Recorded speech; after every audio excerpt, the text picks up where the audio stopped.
Hello, my name is Hugh Knight. I'm the Fechtmeister at the Schlachtschule. Tonight I'm going to start a new series of videos in which I give reviews of some of the steel weapons in my collection to show what the weapons forms that we practice were like and what the weapons used in those forms were like. Tonight we're going to start with a recent acquisition of mine. This is the Henry V sword from Arms and Armor. It is a reproduction of a sword presumably belonging to Henry V, or at least associated with him, that is currently kept in Westminster Abbey in England. It dates from sometime before 1422, probably at least 1415, so in that range. So it's certainly a 15th century sword and well appropriate for our practice. This is an arming sword, meaning it's a one-handed sword, and it's appropriate for us because we practice sword buckler and we see this kind of sword.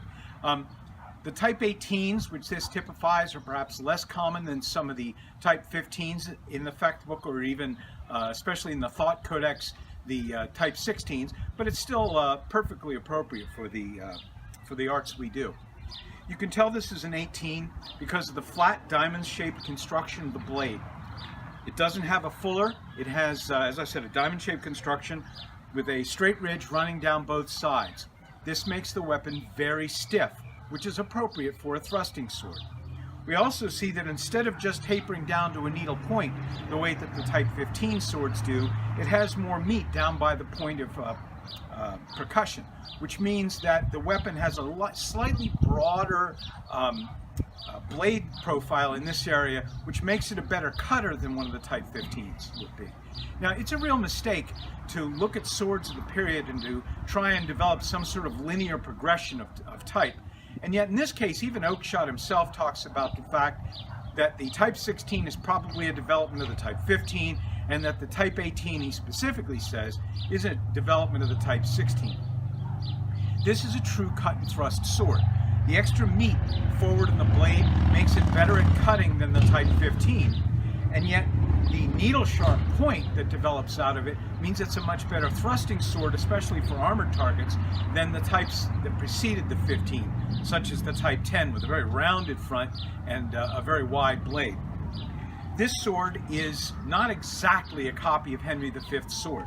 Arms and Armor chose not to hollow grind this blade. If you can see that on this blade, the construction is fairly flat.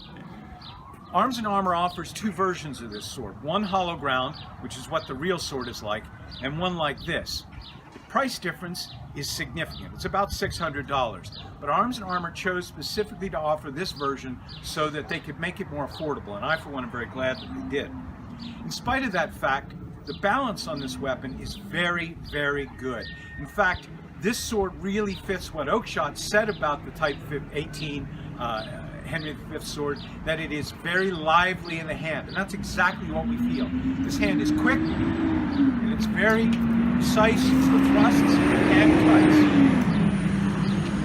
The balance point is about 2 inches or so ahead of the cross, and the point of percussion is about 17 inches from the cross.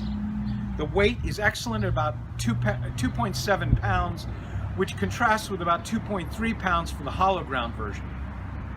So it's slightly heavier, but one difference that this weapon has compared to the real one is that on the real sword, this ring on this Type J1 pommel is solid as part of the casting. On the original, this raised portion of the ring